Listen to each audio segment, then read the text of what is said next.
Hey guys, welcome to another episode of Kids Talk Hockey. And in this episode, Max and I were lucky enough to interview defenseman TJ Brennan, who currently plays on the Rockford IceHawks of the AHL. Hope you guys enjoy the video. Okay, so my first question is, growing up, did your friends share the same passion for hockey as you, or did they have other hobbies and sports that they did? So some of my core friends, we became friends because I started playing street hockey and roller hockey in my town, and some other kids were pretty good. And because of where we lived, we weren't on the same team, but I always had to play against them, and then we became friends kind of through hockey. So we all loved hockey growing up, and we'd go and play roller hockey in the street all the time after school, blah blah blah, and we all became friends. We ended up playing baseball together, kind of just grew up playing sports. But I think as I got a little older, I realized that my own love for hockey was a little, maybe not that it's greater than theirs, but I think I played a little differently. So I had different opportunities, and I was lucky to kind of play, and I would just play all the time because that's kind of part of my personality. So I don't know if I would say my passion was bigger, but I guess that's one way to say it. Maybe I kind of love the game. I would just be watching hockey all the time and playing, and yeah. Yeah, I mean, same for me, because a bunch of my really close friends don't play hockey, but the ones that do, I mean, I'm teammates with them. Yeah. Or if it's Max, then I mean, I play against them occasionally from time to time. Yeah. Do you guys go to school? So you're you have friends at your school, but then some of the hockey friends might go to different schools. Do you and Max go to the same school? No, we're going to different high schools. That's cool that you guys are working together to do something like this. I think that's really cool. Yeah, thank you. Thanks. Yeah, because I think it takes effort. You gotta it's one thing if you guys were in school together, you can talk, but you guys have different schedules. You guys are going to school. I'm sure in the summertime it's a little different, but you get to do something together, and that's a really good quality to see in young kids, because I don't think I necessarily did something like this when I was your guys' age. So that's really cool. Give you guys credit for that. Yeah, Thank you. Yeah. When I was looking through your stats earlier, I was completely mind blown. So many awards and so many points and success. But one of the things that actually surprised me most was you were an assistant captain 6 times. What was it like representing your team on all those occasions? Oh, great question, man. First off, thank you. The most important thing for me was having fun, because from such a young age, I don't know about you guys, but I just kind of found hockey myself. That was the one sport that my dad didn't play, or anyone in my family. So for me, it was a sport that I could call my own, and I got to explore and play, and I met some friends through it. So I just had this personal love for the game. I learned so much about life through hockey. So I kind of carried that, throughout my career so far. And I've been lucky enough to put on teams that were really good, and it's taken me to some really cool places to where I personally did well. But I got recognized for a few personal awards, but for me, those awards came because I was having so much fun playing just the game of hockey.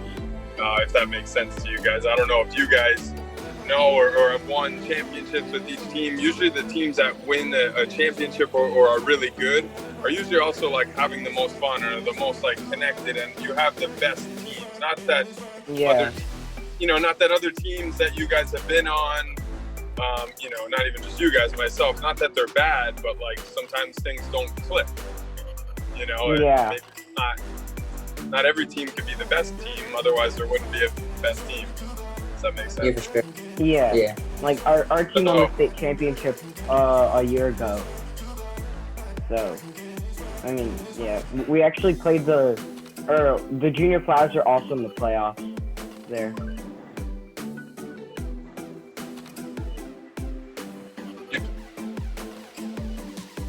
I think I couldn't hear. Oh yeah. Sorry.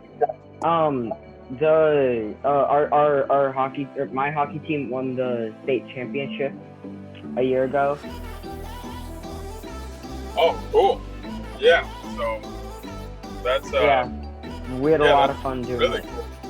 Yeah, that's awesome. Usually those teams are, usually you have fun. It's hard to win a championship if you're not like, having fun and getting along with your teammates and stuff. And it's an easy thing that everyone knows, but to actually like do it, and it's difficult. So I guess going back to your original question, Max, it's, I don't know. Sometimes I kind of wonder how it all happened too. Some people they talk. I get uncomfortable talking about myself sometimes because it's humbling. I don't know if you guys notice that, but I can struggle because I just kind of look at myself like just a kid that grew up in New Jersey that really liked hockey, but had fun. And next thing you know, I wanted to be an NHL hockey player, but all of a sudden, I played in these different leagues and I got to play some little in the NHL, but I don't know how it's very hard to describe, the words don't do it justice. So, it's humbling for me to here I'm talking to you two, two kids from North Jersey asking, and I'm like, oh, that's so crazy. You guys are looking at my stats. That's in some ways, it makes me sound older, but it's oh man, that's a crazy thing to think about. How'd you guys even come across my name? I came across it on an AHL site. Oh, cool. Yeah, Nice. I was just looking at a bunch of minor league players, and I've heard your name before, said by some YouTuber, I think Steve Dangle or something, and yeah, so I just decided to ask you. Cool. Yeah, I appreciate that. Do you guys follow the AHL at all? Definitely not Providence. really, but I do it for the channel, obviously. Okay. Yeah. Which is cool. Yeah, the Bruins Yeah, go ahead. The Bruins are having a great NHL and AHL season. Providence is doing I'm pretty sure they're doing really well down there. So I definitely follow Providence, but other than that, I'm definitely interested. There's a lot of good teams to watch down there, and it's pretty cool to see them evolve and come up to the NHL.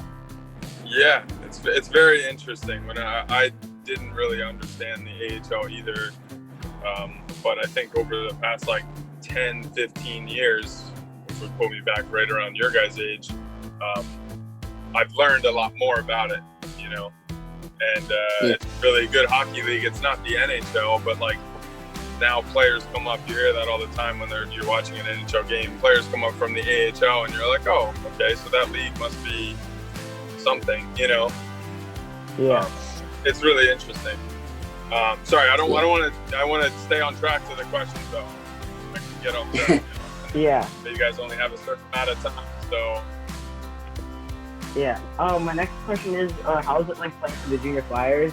And I personally have played against them before a couple times. And, oh, cool. Yeah. In our state championship playoffs, they were actually in. We didn't get to play them because they lost in the first round to the Colonials. They got whooped 5-1 or something. Oh man.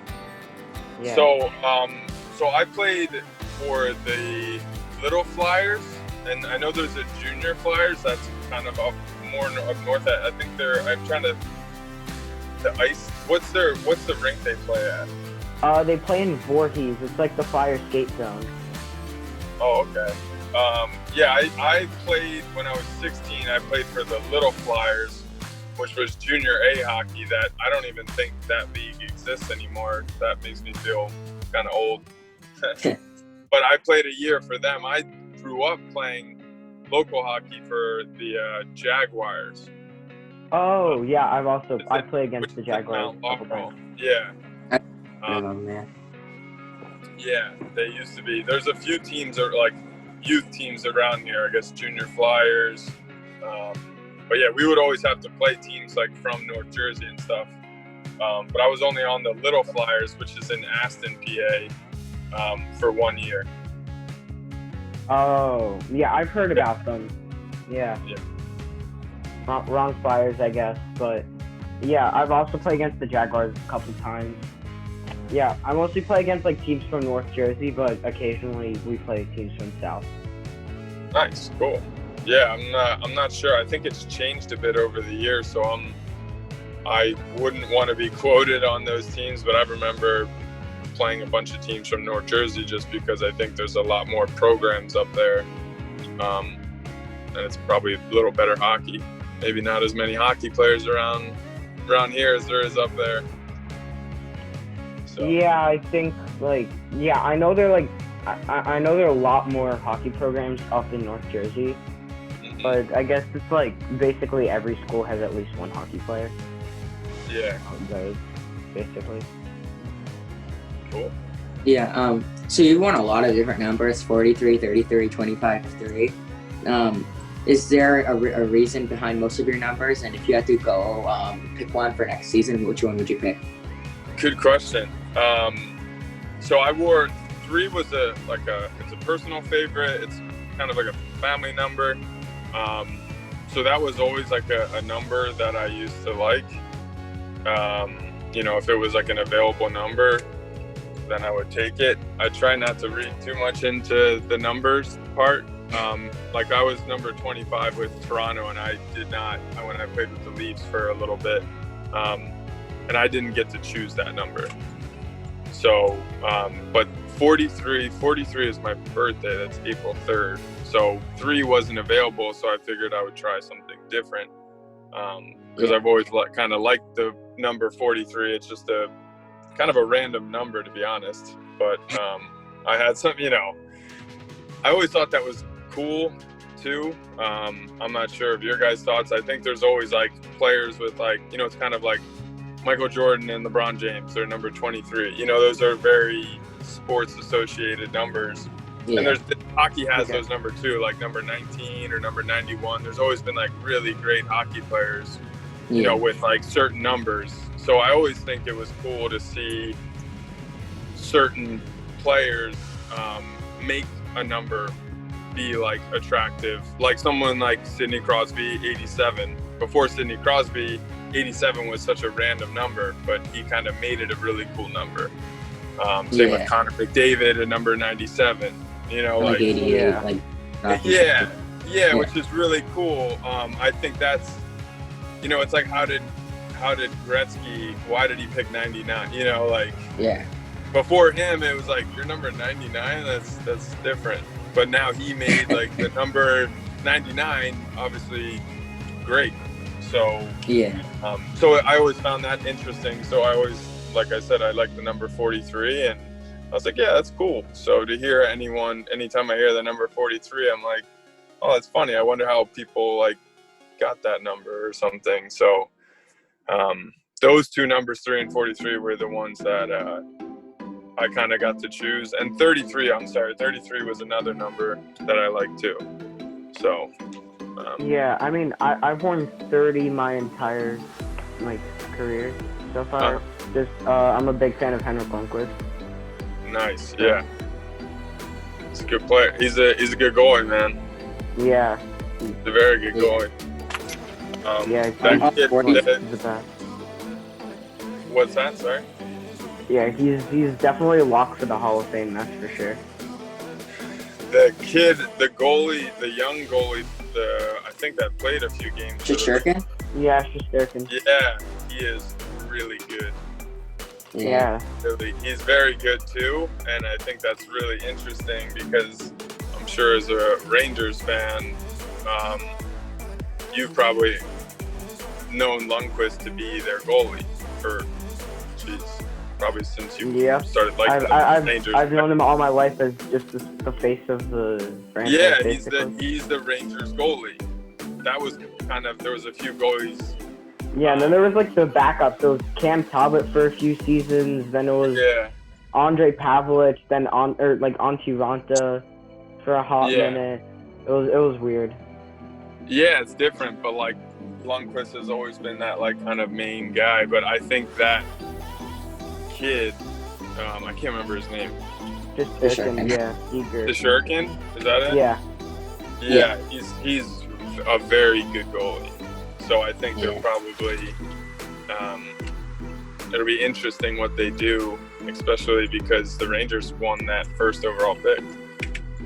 Yeah, I sure hope they don't trade it, because or that they don't botch the pick and like select some flyer or something. No pun intended. Oh, that's cool, man. I don't. Yeah, because like we were talking about flyers for a while.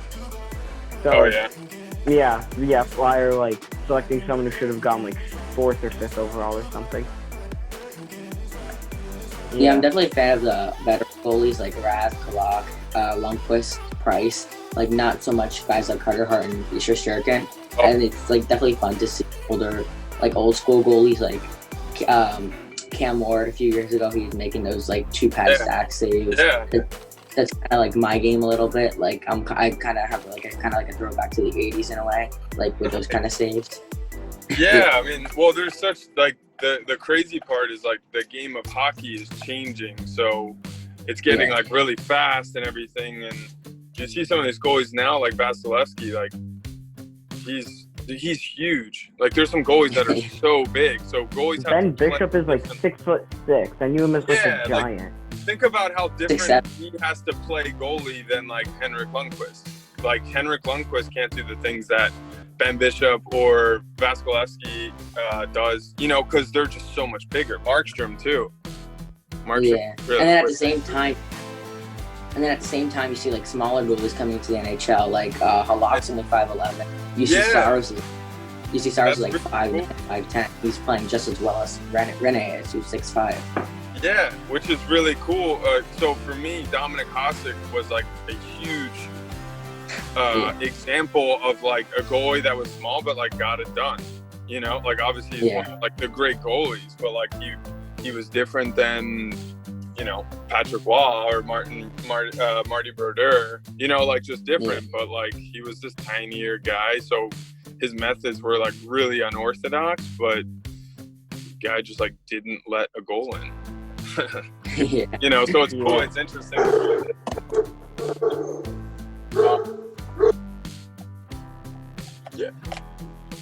Yeah. Is it my question or yours, Ben? No, it's yours. Yeah, I'm sorry. I didn't mean to like stop talking there. No, it's fine. I know you guys are like you said, you had like 40 minutes, so I'm like, all right, I'll shut up so you guys can ask your questions. No, it's okay. These are good questions. If anything, like we can like always like schedule a new date or something to finish it up. Cool. Okay. Yeah. Well, go ahead. This is a more of a funny question, but what's your favorite pregame meal? Oh, nice. I mean, I like the pasta, but that just always would sit really heavy in my stomach, and I would always feel like I used to eat the pasta all the time, and then like as I got a little older, I just felt like it was so heavy, and every time I would have it, I would like I'd feel it'd be in my I'd feel like I was so heavy on the ice, and it was definitely a mental thing, but like then I would just stop eating the pasta, even though I love the taste of pasta. I just feel like I would eat either too much and they would just feel like it never sat well in my stomach. So I kind of just would keep it simple and get some like brown rice with like chicken, like something really boring kind of. That's not like fun. But sometimes if I didn't play well, I would like, if I didn't feel like I was playing well for a couple games or something, I would try and like maybe change it up, and just like have like a sandwich instead, or like something different. But for sure. Yeah. I mean, personally, I like for my hockey team, we usually have like the early morning stuff, so like 8 or 8:30. So Yeah. to be at the rink at like 7:15. Yeah. So it's usually just a banana. Yeah, sometimes in the morning, that's tough to eat a huge meal right when you wake up like that if you're not like in habit. Yeah. So for me, on top of that, and I'm not sure how you guys feel, but the pasta part would come in. Like I liked playing a little bit hungry. Like I don't like I need food in my system, like in my body, but I'd rather have like little snacks and stuff to eat that like don't, not like a huge meal. I'd rather eat like littler things. So it's almost like I feel hungry too. I don't know why, but that would make me mentally get to a place to be like, cool, like I feel like I'm hungry, like I'm skating hard. I want the puck. If that makes any sense. I have this bad habit of eating way too much or drinking way too much on the bench between like periods. Yeah. And I do a lot in practice too. Like I'll drink like a whole bottle of Gatorade on the bench, and then I go back to my net and I feel so heavy. Yeah. So I gotta make sure this. Yeah. Gatorade's so good, but you're like, oh crap, now my stomach hurts or something. Yeah. I know that one. Yeah. During the NHL draft, who were some of the teams that you talked to? Good question. So I was lucky enough to go to the NHL Combine. So there, how that was set up is like the day before you'd actually work out and, do some tests and talk to teams, you would, you had a chance to like meet with a bunch of teams. So there I met with probably like 17 to 20 teams, and I just had like scheduled interviews that whole day. I ended up getting drafted to Buffalo, who I met with like 3 or 4 times, probably 2 or 3 times throughout that whole 2 times, I think. No, maybe just 1 time at the Combine, and then before the draft, I met with them like once or twice. But through that process, I didn't even know I didn't even know if I would get drafted, so I didn't really. It's hard to know when you have that, when you have a lot of different people talking to you. It's hard to remember, like, get a feel for every single one of them. So, like I said, there was probably like 17 to 20 teams, and for me, that was really new because I had no idea what I was doing. But I was like, oh, cool, the Tampa Bay Lightning want to talk to me. Like, felt like a little kid. Yeah. Like, that's so. There was a bunch of teams. Some of the ones that stood out were Buffalo, the Los Angeles Kings. I met with the Flyers too, which was cool. Bruins? The Bruins I met with, yeah. Ooh. I met with the Islanders. I'll never forget this too, which is funnier. I met with the Islanders, and I can't even remember. This is even worse. I think the guy's name was Jablonski, the general manager or assistant, and I called him by the wrong name, and I was like, oh crap. I look like an idiot. Like I said, like I called him Jankowski or something, because at the time I think I just, you're meeting so many different people. I think I associated and heard something else in my brain and said something, and he was like, oh, it's actually, and I was like, oh crap, I feel like an idiot right now. Like, no way these guys would want me on their team. Was he cool with it though? You had like your agent then, right? Yeah, so I just had gotten an agent at that point, which still was like I was like, what's an agent? Yeah, I didn't know what that was at that time. I was just kind of playing hockey, and that was it. Yeah. So that was a cool process though, like getting to talk to the teams, but there was a bunch of them. Yeah, definitely. Yeah, that's cool. I mean, personally, like I like watching the draft. It's gonna be kind of fun this year. Yeah, it should be. That's cool. Yeah. That's cool that you guys like that, because you can hear some of the names that'll be brought up over few years, you know, and you're like, oh, I remember when that guy was drafted, you know, like, so. Yeah, or it's like because we've interviewed 2 players who are projected to go in this draft. Oh, in cool. 2020. So Right. it's like, hey, I interviewed that guy. That's awesome. Yeah, that's been really fun. cool. That's really cool. Yeah, then you're like, oh, I like personally know that dude, you know? Yeah. Cool. My next question is if you could give advice to a younger player trying to make it to the next level, whether that's like a league or a higher, you know, AA, AAA, what would you tell them? That has been something that has been on my mind over the last, so I'm in my car. I can do like this on video right now. I was just driving before. I just stopped. If you guys want me to start the video. I mean, it's fine because, I mean, we're kind of in the middle of the recording, so Gotcha. it's already fine. Gotcha. Like, Okay. I just figured I'd stop and throw that out there. Anyway, what do I lost track? You asked Advice, if you could give to advice to. So that's been something that's on my mind the past last few years, and in the simplest way, which can be tough advice, it's not easy, but it's simple, is just keep getting better. Like, you never know what can happen, whether that means in a game, who is watching,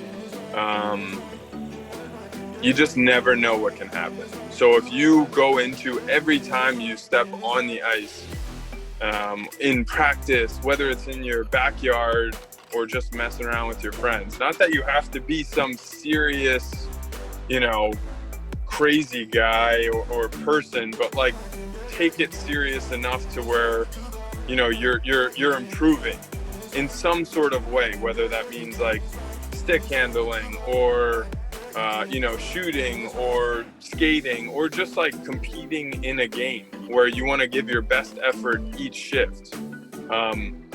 That mentality is what gets people to the next levels. And you guys are probably at a good age where you see that players are different from each other, where some guys are more skilled but don't work that hard, and some guys work really hard and don't have any skill, and then there's people that fall all in between, right? Yeah. Sometimes there's guys that are really skilled and work hard, and you're like, oh my god, that guy's really good, you know? And that's the top of the spectrum of like Connor McDavid, or, you know, the best of the best, Sidney Crosby, where they work so hard and they're so, you know, talented, but there's a space. The reason why I give that advice is because there's a space in between that if people do have any, you know, what you call it, God-given talents, or someone can shoot the puck well or skate well better than someone else, like if you're working hard and progressing, you know, the person that is working hard and progressing each time they play hockey, you know, whether it be in their, like I said, in their backyard or pickup hockey game, or in a league for high school or your travel team, that person is going to move up faster than the person that should be really good but maybe doesn't work that hard. And you know, that doesn't mean that it's always going to be fair to the person that works hard, but like they have their best chances. And I like to think of myself as, you know, of course, I worked pretty hard as a kid. I wasn't always the hardest worker, but I learned to try and work hard. And because I loved hockey, I would work hard. And it was so much fun to me that it wasn't a problem going to, you know, shoot more pucks or skate more or play one more game with your friend. And you know what I mean? That somehow, some way, an opportunity fell in front of me to play in like the Quebec Major Junior League, and it was like, sure, yep, I'll play there. You know what I mean? And I know a week before that opportunity to go and play, and you know, for the St. John's Fog Devils, I had no idea that league even existed in my head. So, you know, you just never know what can happen. So you might as well, if you do love something, like dedicate time and effort to it, you know, and really keep getting better. Like I said, that doesn't mean that you have to be some jerk, you know, that is annoying about it, but like work hard at it, and don't, you know, there's going to be people that are going to be like, oh, you shouldn't do this. And it's like, well, you get, that's part of the battle, is that people are going to give you reasons to not do something, and if you want to do it, you do it anyway, you know. Yeah. You know, it's really, like I said, I know I just talked a lot, but it's very simple advice that people had told me that I probably didn't listen to all the time. But it's simple doesn't mean hard, or it doesn't mean easy. Simple can mean very difficult. I think it's difficult to keep it simple. Yeah.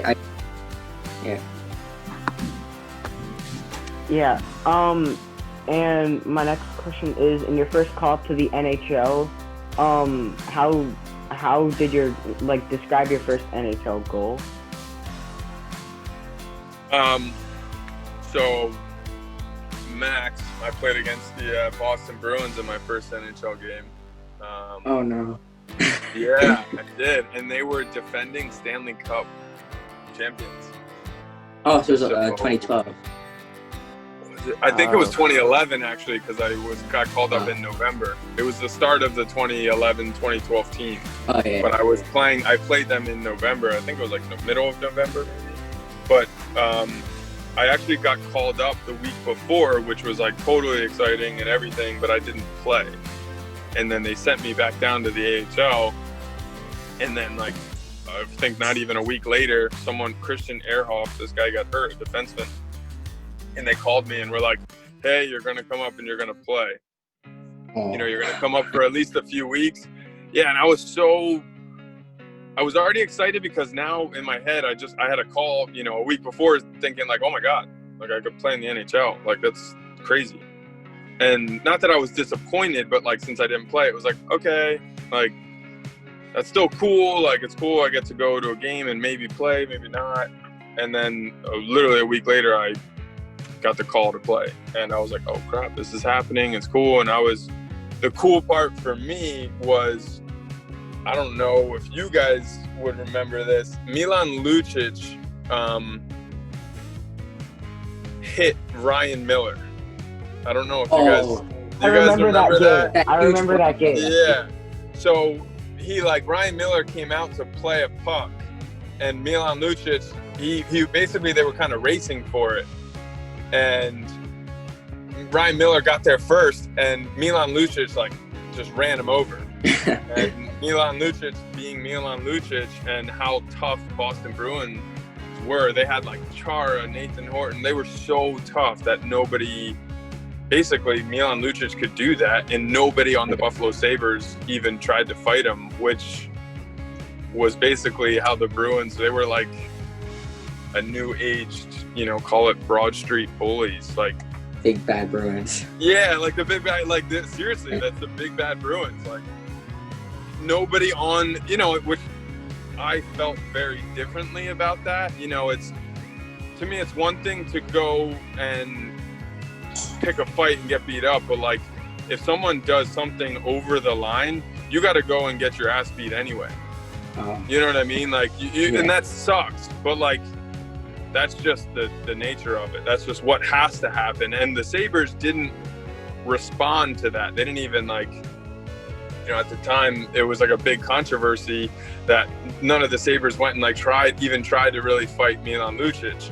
So anyway, the game that I was coming up to play, that was the next game between the Sabres and Bruins after that incident happened. So was that like very physical? So, well, that was going to be my first game, but that made it really a lot better for me. So I didn't like feel like everyone was watching me or something. It felt like there was like more on the game. Like everyone was talking about, are people going to fight Milan Lucic and what's going to happen? So for me, it was like kind of easier because I felt like, you know, the pressure wasn't on me. So for my first game, like, you know, I was definitely nervous. I was like, man, what happens if like a brawl breaks out right now? And you know, obviously there was a lot of fear, but I was looking forward to it more because it felt like the game means something. And crazy enough, I ended up scoring in the first game and like on Tim Thomas in the middle of the second period. And I just like, he's like the best goalie in the league then too. he was up there, which was that's good homework by you. He definitely was. But it was kind of like if the puck bounced off someone's skate and I don't think he knew where it was, and I just like kind of whacked it before I, you know, could think, and it ended up going in. And I remember the feeling. I felt like I was like paralyzed. I was like, I definitely just scored in my first NHL game. This is crazy. I couldn't even celebrate. I was paralyzed. But it was definitely an awesome feeling. Definitely one of the most memorable goals I've ever scored. What was it like going back to the bench after that? Was all your teammates like all over you? Yeah, so I didn't feel that comfortable yet with like a lot of the guys on the Sabres because I wasn't around that much. So there was a couple guys that I was closer with because we played in the minors together. And they were like, everyone was excited and congratulate me, but like you're also playing in the middle of a game too. So you're trying to like stay focused. But I just remember that feeling. Like I felt like I was like literally on cloud 9, you know, like it didn't feel, it was very surreal. You know, it definitely like boosted so much confidence.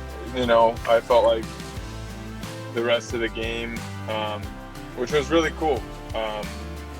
You know, I learned a lot more about it, how I felt afterwards. But you know, sometimes in the moment, that's pretty hard to process. So, it was definitely a feeling I will never forget. That's for sure. Well, at least I say that now, and that's been, you know, 8 years, 10 years later.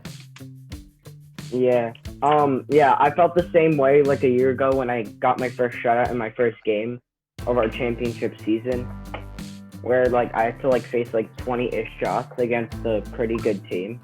Yeah, that's awesome. I mean, those are the feelings that you want to happen again, right?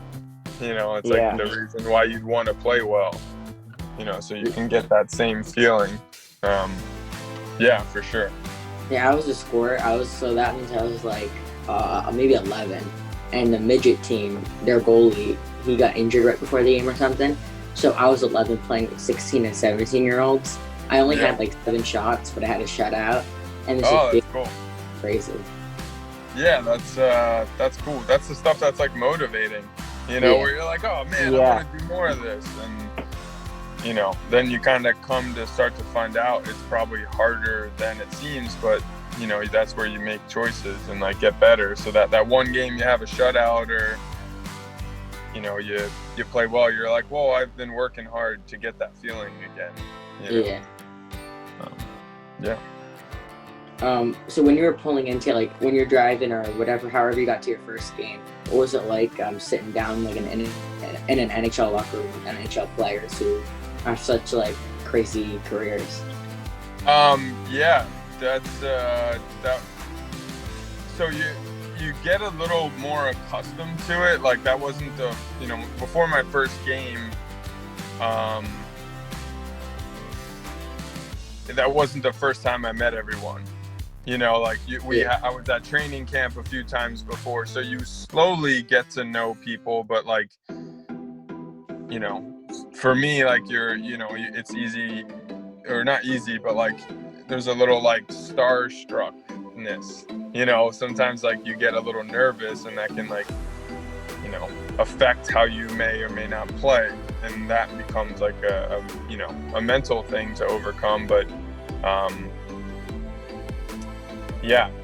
for me, like there was definitely, especially when I was younger in my career, there was definitely a nervousness like going into the NHL teams and playing in the NHL games, because in a lot of ways that's what I always wanted. So I felt like I was like scared to screw up or something, you know, or like, you know, so it would be hard to perform and play because it would mean so much to me. Not that it didn't mean anything to anyone else, but you know, that is something for me personally to have to get over, and that was difficult for myself to do. So I would try to, that's something I was just practicing more and more, and then at some point you don't really get any more opportunities, and that's just the way that it works. So So while you were with the Toronto Marlies, you were coached by Sheldon Keefe, right? Yep. Yeah, so how did it feel playing under him, and now with the hindsight of him being the Toronto Maple Leafs head coach now? Good question. Sheldon Keefe was a very, very smart hockey coach. He was definitely one of the most, how do I put this? He was very methodical as our coach on the Marlies. I thought he was a very good hockey mind. He saw the game very clear. He would communicate well through his drills, like on what he wanted and what we should do and how to get better. And our team, while with the Marlies, was filled with really, really good players. A lot of players that are now on the Maple Leafs, which is, for me personally, really cool to see, because I have personal relationships with, those guys, Kapanen, Willie Nylander, Zach Hyman. Those are guys that were 18 to 20 years old, when I was there. So, and Sheldon Keefe was the coach, and they were phenomenal hockey players, but he did a good job, teaching some of them too. So Sheldon was probably one of my favorite hockey coaches throughout my pro career. I felt like I became a way better hockey player when, at him as a head coach. And I remember telling him that, so when he got the job as the Toronto Maple Leafs coach, it didn't really surprise me, because I was like, oh, he's a really good hockey coach. He deserves that job. And then you get into the struggles the Maple Leafs, have now. And that's just, to me, people like to want to put a problem, they want to call something a problem, but I also think it's just, the Stanley Cup is really hard to win. That's really the Washington Capitals were really good for so many years, and they would win the league and then not necessarily screw up in the playoffs, but they had a tough time getting past this. Yeah, right? It's not that the Washington wasn't good, it's, well, Pittsburgh might have been a little better, but everyone from that as a Washington fan wants to call it a problem. Well, maybe we do this or that. And to me, that's part of what someone like Toronto is going through, probably, where everyone wants to call it, maybe it's Austin Matthews, maybe they're paying this guy too much money, when it's it could be any one of those things, or maybe it's just the Stanley Cup is really hard to win. You guys just need to find a way to get better somehow. You guys are, they have such amazing hockey players there, but it's gonna take, it's not just oh, we have the best, so we should automatically win. If anything, I feel like the NHL is the opposite of that. I mean, personally, the Toronto Maple Leafs are my second favorite team after the Rangers. I personally really like watching them, and I know the problem that you're talking about. It's no one knows what it is, but it's there. It's the reason they just can't win playoff games. It's the reason that they had such a whack season, with them winning 8-6 and then losing to a Zamboni driver, and then being down, and then being up 3-0 and blowing it, and then being down 3-0 and blowing it, and catching up. Well, they came back, and making the other team blowing it. But to me, there's a very so have a personal connection with Toronto. I love the organization. Like, I played there for 3 years, and it's different. Like, I grew up liking the Flyers, so they're like in my heart, you know. Toronto, I grew to love because of my personal experiences, and also like how much of a hockey town it is. There's some like external things that I have are so positive with the Toronto Maple Leafs. And like, to me, the Toronto Maple Leafs are like such a key part of like hockey and the NHL. Like, they're an original 6 team, you know, like they've been around for so long. The whole organization is run really well, and you know, it's really good stuff that makes them different than other teams. And you know, before no teams, you know, if you look at like teams that have won the Stanley Cup and stuff, like no team story is ever the same. Like, there's no two similar stories. Like, you know, Pittsburgh won one, I think, what was that, 2008 or 9, and then they win 2 back-to-back. You know, like, and nobody's really done that through history. The Capitals, how many times did they lose? 5 years in a row in the second round? You know, like, when you look back on it in history in 2030, and you're looking back, you're like, oh man, the Capitals, you know, when you guys are 35, you could be talking about this stuff of like, the Capitals were like this. You know, they struggled throughout, you know, for 5 years, and they had these great teams, but then they finally broke through and they won. Toronto could easily be one of those teams. They could not struggle, but like not win, and then finally win a cup in 5 years, and it's all chalked up under like, well, you have to like struggle for something in order to really appreciate it, you know? Yeah. That's kind of just a life lesson, you know, a life rule almost, you know what I mean? Yeah. Yeah. Definitely. Yeah, I definitely get it. Because same for the Rangers and all. Yeah. Yeah. So, Max, what's your next question? What was it like being traded in 2013, and were you expecting it at all? Were there any like rumors of you being traded at all? Or? Good question. That was really difficult. I remember I was with my 2 buddies. I was with Tyler Myers and Tyler Ennis. We were out to dinner, and I got a call, and the general manager of the Buffalo Sabres, his name was Darcy Regier. I looked at my phone, and I was like, whoa, why is Darcy Regier calling me right now? And I picked it up, and he was like, hey, TJ, I just want to let you know that you've been traded to the Florida Panthers. And like, my jaw kind of like dropped, because I was like, oh crap. Like, and he was like, you know, he gave me information. He was like, yeah, like, there's going to be someone from the Florida Panthers calling you and letting you know, what to do and where to go. And, you know, he's like, I just want to wish you the best of luck and blah, blah, blah. Like, you know, it was a shorter conversation, but he was helpful. And then sure enough, I got off the phone, and it was like, I told my buddies, I was like, oh, I just got traded. Like, I don't know how to act, right? You know, like, what happened? Yeah. And sure enough, a couple minutes, they were like, wait, what? And, you know, we were like kind of confused. And sure enough, I got a call from the Panthers, like someone from their front office helping me out with information. They're like, hey, like, you know, we just traded for you, and you know, we actually have a game tomorrow, so we're booking a flight for you tomorrow morning, and you're gonna fly down here and play in the hockey game, which I ended up doing. He's like, we're gonna put you in a hotel.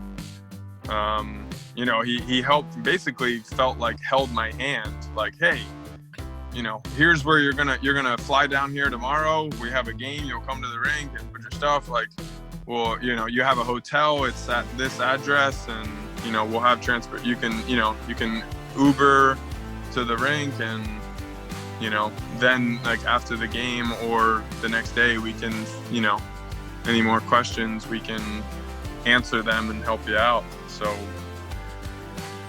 Yeah. The next day, I went to bed, like, and obviously called my family and parents and stuff, and just was like, okay, like, this just happened. And yeah, then I I went down there the next day and flew down and was down in Florida the next day, which was crazy, and played against the Islanders that night, and I actually scored a goal, which was crazy. Wow. Yeah, which was really crazy, but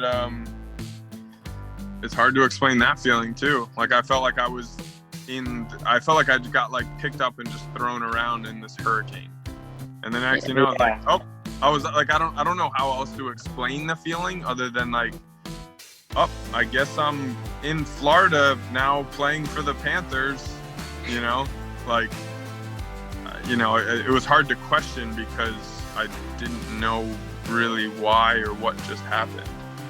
But, so I think I tried to really learn from that, especially after the season, where I was like, all right, so I wonder why I got traded. Why did the Sabres want to get rid of me? And, or why did the Panthers want me? Like whatever the right questions were, so I could learn and maybe be better, for the team that I was playing for. Like so I could become not only a better hockey player, but like maybe some of the guys didn't like me, or maybe they didn't think I worked hard enough, or maybe it had nothing to do with me and they had a good chance to get something else and they just wanted to give me a different opportunity. It could be a million reasons. It could be so many reasons. So yeah, you don't want to carry that with you wherever you go. You want to like kind of understand it, comprehend it, and accept it, and then move forward. Yeah. When you said that you were like going out to dinner with your buddies and then you listed Tyler Myers and Tyler Ennis, that was kind of funny because it's like just like my buddies like so casually, and like I know how they're turning out now with Tyler Myers being really great in Vancouver and Tyler Ennis in Edmonton. Yeah, it's just funny because before they were like these, bigger superstars. Not even before, to me, in my eyes, they were always like these really incredible hockey players. But like they got drafted the year after me to Buffalo, and they were a really big deal, when they came in, which was really cool. But like we would go to camps in the summer, like the prospect camps in the summers and training camps, and like, even though I was a year older than them, like we'd all hang out and like have fun, and then in the summers we would all like train there in the summers when so we all just became like good friends just naturally. We don't keep in touch as much anymore just because everyone gets busy as you get older, and but yeah, like they're definitely friends, and for me, I'm like proud of them as friends that their careers have been successful. Tyler Ennis, I've always said that to him. I'm like, dude, I know it's funny as like friends, it's you don't have those moments often. I was like, but you're definitely like one of my favorite hockey players, man. You're so fun to watch. Yeah. He'd be like, oh, he was like funny about it. He would like make fun of me because it's like, oh, dude, shut up, But it's just like I would be like, no, dude, I'm serious, man. Like I just want you to know that you're very fun to watch. Like he's such a good hockey player. So you guys were at a dinner then, right? Yeah. Was it like a little bit of a heated dinner afterwards? Like it was definitely weird. It was different. Like I was like, so what do I do? Because I think I was staying with them. They lived together, and since I was called up, like actually I had a hotel room, but I would like go and hang out with them like most of the day. So I like we all drove together. It wasn't heated. It was just like different. Like I was like, oh man, I was literally on your guys' team before this, and after the call, I'm not on your guys' team anymore. You walk in teammates and you walk out on divisional rivals. Crazy, right? Like that was the first time for me. Of course, like we're friends and everything too still, but like it was really different. Like I walked into Florida and there was like all these like there was a bunch of different guys that weren't in the Buffalo Sabres organization, and they were really different. Yeah. So, yes, we did. Well, did you try to throw a hit on any of them? What's that? Did you try to throw a hit on any of them? I mean, I just tried to play hockey. Like, so if there was a hit to be had, I didn't get to play against them too much, but like in exhibition games we would, and it was definitely a really different feeling. Some guys that like you felt like you were so close with for a bit, and then now you're like kind of competing against each other. It makes it really different. Like, that was a really weird feeling at first, but I think as you do it a little bit more, you get not necessarily better at it, but you just accept it a little more. It's like, it's not that I don't like Tyler Ennis on the other team. It's just that right now I just want to beat his hockey team. Yeah. And my last question is, what are your goals for the coming years, like, to make in terms of hockey? Nice, good question.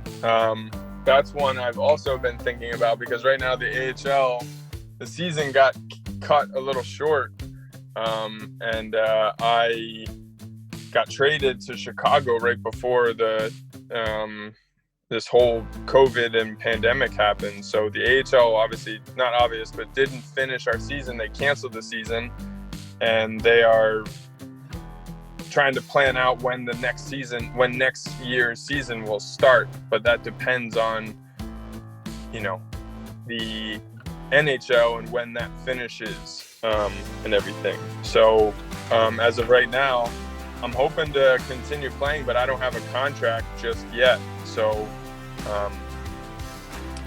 I need to get a new contract for next year, and I would love to continue to play. I mean, I love the game of hockey, but right now it's kind of just a waiting game. But I just,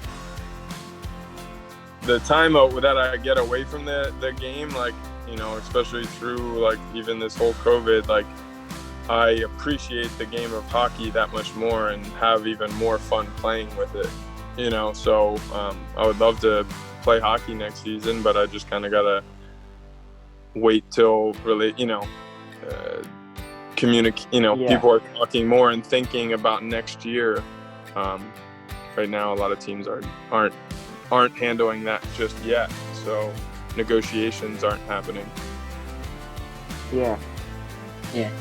My other question is, if you could play against any NHL team next season, like if you could if you had one game you could play against any team that you want, what team would you play against? Play against, huh? I don't think I've ever thought about that question.